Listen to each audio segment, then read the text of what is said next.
안녕하십니까. 오늘은 이제 그 한국화의 가능성, 한국화의 미래 이러한 것에 대해서 한번 살펴보겠습니다. 지금 보시는 이런 이 그림은 조선시대 안견이라는 화가가 만든 작품 목류도운도죠. 굉장히 유명합니다. 일본에 있습니다. 얼마 전에 국립중앙박물관에 잠깐 선을 보인 적이 있죠. 이 안견의 목류도운도에 얽힌 이야기는 뭐 여러분들도 알고 계실지 모르겠습니다만 그 안평대군의 꿈을 그 그림으로 풀어낸 것이죠. 근데 이게 조금 그 은유적인 그런 내용이 있습니다. 그 안평대군이 왕이 되고자 했던 사람이고, 그 왕이 되고자 하는 그 표현을 이렇게 그림으로 풀어낸 것입니다. 그 안평대군이 안견한테 간밤에 내가 꿈을 꿨는데 그 아주 신비한 도원에 가서 논의는 꿈을 꿨다. 그걸 그림으로 그려봐라. 이렇게 해서 안견이 그리게 되는 건데요. 그 이야기는 바로 내가 왕이 되고 싶다. 신세계를 만들고 싶다. 그런 이야기죠. 그래서 이 원래 두루마리 그림인데 이 그림 뒤에 신세계를 만드는데 같이 참여하겠다라는 사람들의 성함이 다 들어 있습니다. 결국 이 사람들이 나중에 세조에 의해서 제거가 되고 안평대군도 그래서 죽게 되죠. 안견이라는 사람은 굉장히 빨랐던 모양입니다. 눈치가 아주 빨랐던 사람인 것 같습니다. 이런 정황을 알고서 미리 안평대군의 집에 찾아가서 옛날에는 먹은 굉장히 귀한 것이거든요. 먹을 소매에 숨겼다고 하네요. 그래서 일부러 들켜서 그 집에서 쫓겨나는 상황을 만들어서 이후 그 비극을 피할 수가 있었다고 합니다. 하여튼 그 조선 최고의 그 명필가이자 또 식경가였던 안평대군은 꿈을 이루지 못하고 결국 이 그림만 남았습니다. 그런 역사적인 배경이 있는 것입니다. 그러니까 이것은 조선인의 그 이상향을 표현한 것이죠. 이 그림을 보다가 이제 제 나름대로 생각을 했습니다. 조선시대 그때 조선인들의 이상향이 이런 것이면 현대 우리들의 이상향은 어떻게 표현해야 될 것인가. 조선시대 이상향이 수묵이라는 그릇에 그 꿈을 담았다면 저는 한번 채색에다가 그 꿈을 한번 담아보자 이런 생각이 들었어요. 그래서 그러면 무엇을 어떻게 그릴 것인가 고민을 하다가 일본 여행을 갔습니다. 제가 그린 목류도운도인데요. 이것이 나오게 된 배경이 바로 일본 정창원 쇼소인 보물창고에서 고대 염직물을 봤습니다. 지금도 이렇게 아름다운 색깔을 지니고 있고 유연한 그런 그 빛깔에 제가 굉장히 감동을 했습니다. 그래서 이런 그 자연색이 주는 그 감동을 가지고 여기서 영감을 얻어서 여러 과정을 거치면서 작업을 하게 된 거죠. 이건 제 작품 중에 녹색 산수입니다. 두꺼운 종이, 얇은 종이 염색하고 오리고 붙이고 해서 작업한 건데요. 닭종이는 뭐 어떤 종이든 그렇습니다만 두꺼운 종이, 얇은 종이끼리 붙여 놓으면 서로의 힘이 작용해서 울기도 하고 구겨지기도 하고 그렇습니다. 그런 종이의 장점을 성질을 잘 이용해서 만든 작품인데 이 작품은 표구법, 동양의 표구 방법 이런 것을 좀 연구하다가 저런 작품을 하게 되었습니다. 이 작품 소녀라는 작품입니다. 소녀라는 작품인데 이 작품도 벽화죠. 벽화인데 이런 그 분청사기, 청자와 백자 사이 정도 되는 우리 분청사기의 이런 맛을 그림에 응용했습니다. 미인도가 있고 제 작품이 있습니다. 신윤복의 미인도에 대한 감동이 지극했기 때문에 그것을 제 나름대로 이렇게 재해석한 것입니다. 또 조개가루에 묻은 그 쪽 성분 이것을 이용해서 이런 작품을 하게 됐는데 이것 역시 우리나라 상경문전의 그 조형적 구조를 참조해서 그 영감을 그림으로 전개시킨 것입니다. 뭐 이런 그림도 조선 고려시대 불화에서 영감을 얻었고 오색불 역시 그 중에 한 작품인 수월간음도입니다. 이런 것 역시 고려 불화에서 영감을 얻었습니다. 조선시대 기생이죠. 시인이고 유명한 매창의 초상화입니다. 저는 그 여성의 초상화가 없는 것이 너무 안타까워서 조선시대 여성들의 얼굴을 몇 분의 얼굴을 초상화로 제작을 했습니다. 지금 여기 보이는 이런 그 보자기 느낌 이런 거 여성을 그리면서 여성 미학을 여기다가 담아야겠다 이렇게 해서 또 보자기 부인 역시 이 배경으로 우리 전통 보자기의 미감을 빌려왔습니다. 종이 부인이죠. 누비저고리와 조각보와 또 그냥 그 일반 보자기, 모시 보자기 이런 것에서 또 영감을 얻었습니다. 이거 역시 미인도, 미인도의 그 꽃을 과거 행사 때 쓰는 지화에서 또 영감을 얻었습니다. 황진이 작품, 이거 역시 전통 자수 여기서 또 영감을 얻었고요. 뭐 저뿐 아니고 전통을 현대화한 작가들은 꽤 있습니다. 지금 보시는 박생광 화백의 명성왕후입니다. 지금 여기 들어 누워 있는 이분이 명성왕후시죠. 일본인에 의해서 처참하게 시해된 우리나라 마지막 국모이십니다. 실제 그 상황은 정말 몸서리치는 그런 상상도 하기 싫은 그런 일들이 있었죠. 그래서 아마 이제 박생광 화백도 그런 면에서 이 작품을 제작한 것 같습니다. 이 박생광 화백은 젊어서 일본에서 공부를 하셨습니다. 그러다가 한국에 들어와서 한국 화단에서 별로 인정을 받지 못했습니다.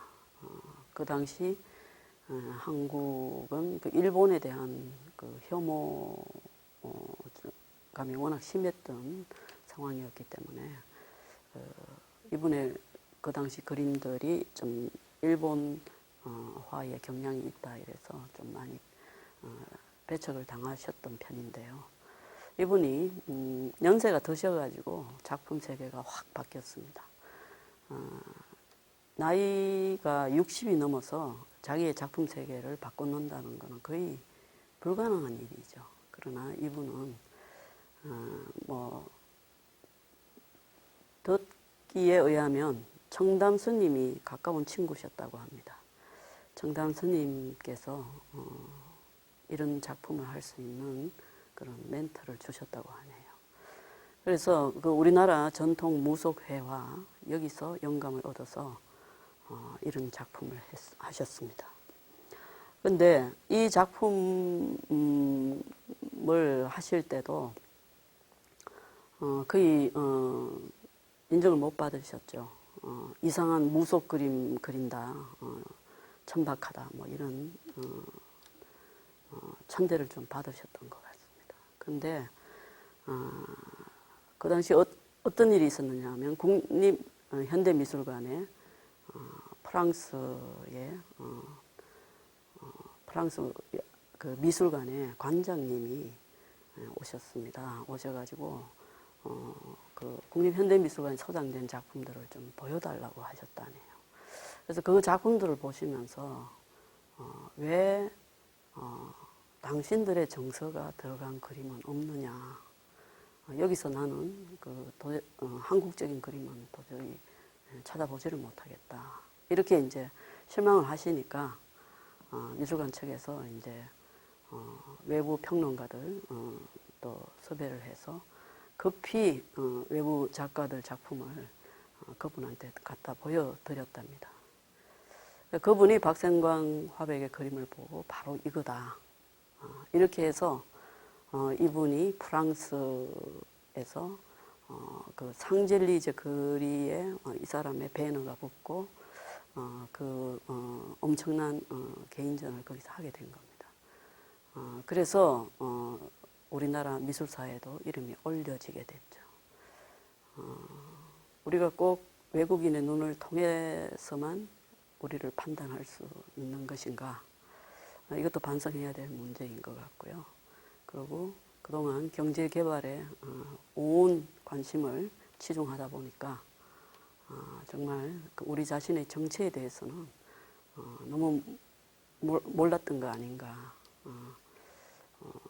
경제 개발을 위해서 빨리 서구화되는데 모든 힘을 기울이다 보니까 너무나 소중한 것을 잃어버린 거 아닌가 그런 생각을 하게 됩니다. 지금이라도 이제 소중한 것이 무엇인가, 우리에게 의미 있는 것이 무엇인가 이런 것들을 잘 따져보고 잘 살펴보고 정말 귀중한 것은 놓치지 말아야겠다 그런 생각을 해보게 됩니다. 그 이분의 그 그림에 그 영감을 준 원천은 바로 이런 그림들이죠. 절이나 사당에 걸려 있는 무속화나 또 저런 탱화, 불화 이런 것들입니다. 일랑 이종상 화백의 그림입니다. 동유화라고 합니다. 구리판에다가 그 안료를 얹어서 가마에 굽어낸 회화입니다. 이것은 아마 거의 뭐 영구적으로 남지 않을까 예측은 하고 있습니다. 이것이 바로 우리나라 칠보공예의 기법을 그대로 활용하신 겁니다. 이 밖에도 전통을 현대화한 작가들은 상당히 많이 있습니다. 그리고 이것이 이제 뭐 후대에 어떻게 평가를 받게 될 것인지 그거는 현재로서는 알 수 없습니다만은 제 사견으로는 역시 우리 자신으로부터 나온 거, 우리 안에 있는 DNA에서 나온 것들은 우리를 속일 수 없는 것이죠. 그리고 우리는 그런 부분에 더 진한 감동을 하게 되지 않을까 그렇게 생각합니다. 그 전통을 현대화한다. 이건 굉장히 중요한 부분인 것 같고요. 미국 같은 나라는 사실 전통이 없지 않습니까? 전통 없는 나라에 우리가 배울 거 배우고 배우지 말 거는 또 말아야 되지 모든 걸 배워서는 안 된다고 생각합니다. 일본의 그 해이안 시대 때 풍습을 지금 그려놓은 건데요. 이 해이안 시대 때 그 궁중에서는 공주나 이런 어린 여성들한테 옷을 여러 개를 입혀갖고 거의 뭐 꼼짝을 못할 정도로 옷을 입혀서 그 색색의 옷을 입히는 거죠. 그러고서 이제 그분을 앉혀놓고 궁중에 식구들이 같이 즐기고 그 색을 즐기고 그 일종의 축제를 한다고 합니다. 그래서 그 해이안 시대 때 이런 그 의상에 사용된 색만 샘플 채집한 색사전이 있다고 합니다. 해이안 시대면 우리나라 고려 시대 아닙니까, 그죠? 일본은 색채에 대해서 굉장히 연구를 많이 했습니다. 놀라운 일이죠. 우리는 지금도 우리 색에 대한 정체가 없습니다. 색사전, 한국 색사전 없습니다. 지금 우리 현대사회는 색의 기능이 굉장히 중요한 때 아닙니까? 그죠? 이럴 때 우리한테 색사전이 없다는 것은 참 부끄러운 일이죠. 지금 이분이 세계 뭐 디자인 협회 회장이라고 하는데 한국을 다녀갔다고 합니다. 한국 디자인 아직 없다. 정체성이 없다. 이런 이야기 하고 있습니다. 동경 예술대학 디자인학과에 교수 7분 중에 2분이 전통회화 전공자랍니다. 학생들한테 전통회화 기법, 재료 가르칩니다. 그리고 이 학생들이 나중에 세계적인 디자이너가 될 것이다. 네. 일본을 모르면 절대로 세계 무대에 베스트 디자이너가 될 수 없다. 이렇게 생각하고 교육을 그렇게 시킵니다. 그래서 지금 보시면은 이분 이세이 미야키 우리나라 백화점에도 이분의 의상이 들어와 있죠. 주름 하나로 전 세계를 사로잡았다는 표현에 해당되는 분이죠. 주름 옷으로 세계 패션계를 제압을 했습니다. 그런데 이 사람의 이런 디자인이 바로 일본 전통적인 이런 접이식 문화 이것을 의상에 접목시킨 것입니다. 안도 다다오 일본이 낳은 세계적인 건축가죠. 우리나라 원주에 있는 한솔미술관 이분이 설계하셨습니다. 교회를 짓는데 벽을 십자가 형태로 갈라서 빛이 들어오게 하는 자연을 끌어들이는 이런 건축을 했죠. 이분이 동양 철학 공부 많이 하신 것 같아요. 지금 이거 보시면은 절입니다. 템플이죠. 위에 공중에서 본 건데 이 연못입니다. 둥근 연못이고 중간에 이 연못 안으로 들어가는 계단이 있습니다. 지금 여기 보시면 계단 보이시죠? 계단에 사람이 들어가고 있습니다. 이 가장자리가 연못입니다. 이 절로 들어가면서 이 수련들을 보는 거죠. 연꽃. 연꽃은 불교의 꽃이죠. 세상을 정화시킨다. 절로 들어가면서 불교의 진리를 이미 터득하면서 들어가는 거죠. 내면으로 그 안으로 들어가면 이런 절 공간이 있습니다. 이분이 이런 설계를 해서 전 세계를 사로잡았습니다. 서양 건축에는 없는 방법이죠. 지금 보시면은 그 버버리 세계적인 명품이죠. 이 버버리의 체크 무늬가 스코틀랜드 가문의 일종의 문장과 같은 것입니다. 이 체크 무늬가 몇 개가 겹치느냐에 따라서 어느 집안이다 이런 표징이 되는 거죠. 스코틀랜드 전통을 가지고 세계적인 명품, 즉 상품화 시킨 것입니다. 전통을 현대화한 거죠. 샤넬, 명품 중에도 굉장한 고가죠. 루이비통, 뭐 이런 것들. 우리나라에서 명품 이러면은 돈의 가치와 직결시키죠. 비싼 거. 이렇게 돼 있죠. 이런 거 들면은 뭔가 있는 표시가 나는 거고. 근데 제가 영국의 첼시 골동 거리를 가봤습니다. 구경하면서 깜짝 놀랐는데 그 골동 거리에 가장 많이 보이는 게 바로 루이비통, 샤넬이더군요. 그때 제가 알았습니다. 명품이라는 것은 역사와 예술이 담겨야 명품이다. 절대로 돈만 가지고 명품이 될 수가 없다. 명품에 대한 정의, 이런 것도 우리가 좀 제고해 봐야 되지 않나, 그런 생각을 해보게 됩니다. 이런 역사와 또 이런 예술성 때문에 세계적인 명품으로 인정받고 세계적인 브랜드로 자리 잡은 것입니다. 아직 한국의 브랜드가 이런 명품 대열에 들어갈 수 없죠. 여기 들어가려면 역사, 전통, 예술 이런 거 안 하고 들어갈 수 있겠습니까? 굉장히 중요한 부분이죠. 우리가 갖고 있는 자산을 최대한 활용해야 됩니다. 자, 지금 이분 한국분인데 안젤리나 졸리, 유명한 영화 배우가 이분이 디자인한 팔찌하고 있습니다. 이분 뭐 보니까 뭐 한국화 전공자인 것 같더라고요.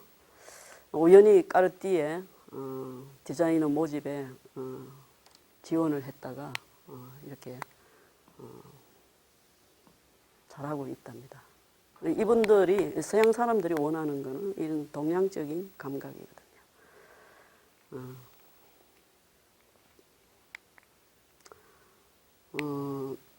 테드 강의에서 디자인에 대한 이야기 나오죠. 오감을 자극하는 디자인. 이제는 디자인도 이런 쪽으로 가고 있습니다.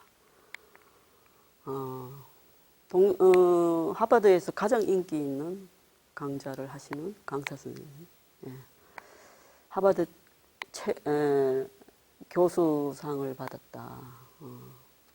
강의에 400명씩 모여든다고 합니다. 근데 이분이 하시는 강좌가 뭐 공자, 맹자, 동양 사상 열풍이 불고 있답니다. 좀 그 서구 문화에 경도된 그런 편향을 조금 균형을 찾아서 이제 우리 자신도 돌아보고 좀 아시아적인 관점도 좀 고려하고 그러면서 균형감 있는 시대를 맞아야 할 것 같습니다. 자, 이미 한류라는 것은 진행이 되고 있고 우리의 상상을 넘는 일들도 많이 벌어지고 있죠. 뭐 프랑스 신문에 난 기사들 곳곳에 한류의 이야기가 많습니다.